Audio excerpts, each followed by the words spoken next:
Okay, everybody, we're going to start topic 2, or unit 2. And the first topic is on the Silk Roads. This one should be pretty short. Right off the bat, I want you to skip the chart on improvements in transportation technologies. If you've already done it, it's no real big deal. Everything came from China, and most of it was about navigation and making the vessel more apt. But we're going to focus on the Silk Roads right off the bat. So, here we go. First thing, the impact of the Mongols, and we'll get into more details on the Mongols in topic 2. But suffice it to say, they made travel safer. They fostered cultural and religious exchange, and unfortunately, helped with the spread of disease. Okay, Silk Roads.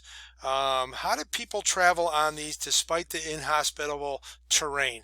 Well, first of all, they used camels, were the predominant method of travel, and they developed a pretty elaborate saddle for the camel to make it easier to carry cargo and also carry people. The caravans led to, safeties in numbers. There was a lot of people in these, and the other side was you're beginning to have advancements in credit and banking and things like that I'll get into shortly that make it less likely to be robbed. But probably the most important feature is the caravanserai. Of these, Samarkand, which is in Central Asia, was one of the largest. These were places to rest and resupply, both to get new animals, but also to get food.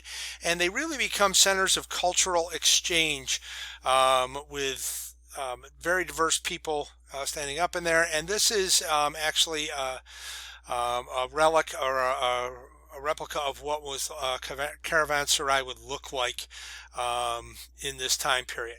Okay, some commercial innovations, and this is where I'll get into some of the things that made travel safer, and a lot of these were financial instruments other than the caravanserai.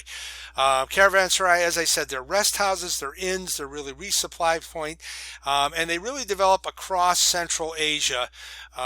Similar things will develop in the oases of the Saharan trade, and we'll get into those later.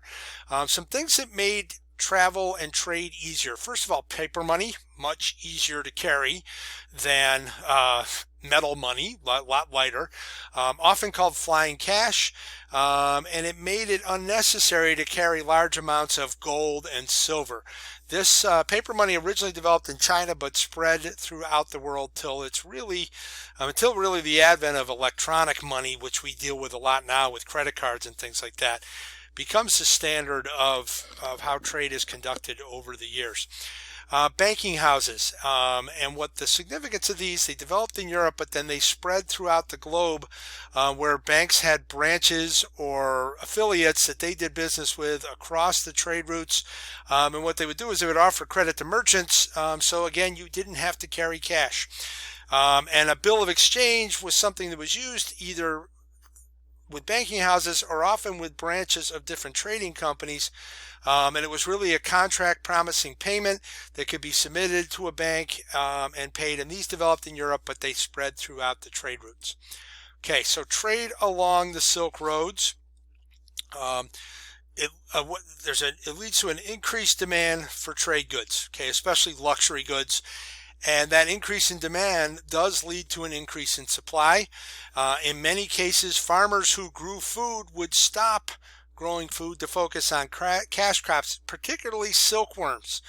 And they would grow silk instead of food to supply that ever-growing silk trade. It also leads to a lot of what we might call today industrial espionage, with an illegal trade in silkworms developing to spread them to other places so that the silk could be homegrown. And then finally, not just goods were traded on these routes. These are huge avenues of cultural exchanges we're going to see as we go along through this unit. Predominantly religion is one of the major things that is traded, in quotations, along these routes. And unfortunately, disease is the other big thing that is spread along these routes. So that is it for topic 2. I'm going to leave you with another relic of a caravanserai, and we'll move on to the Mongols shortly.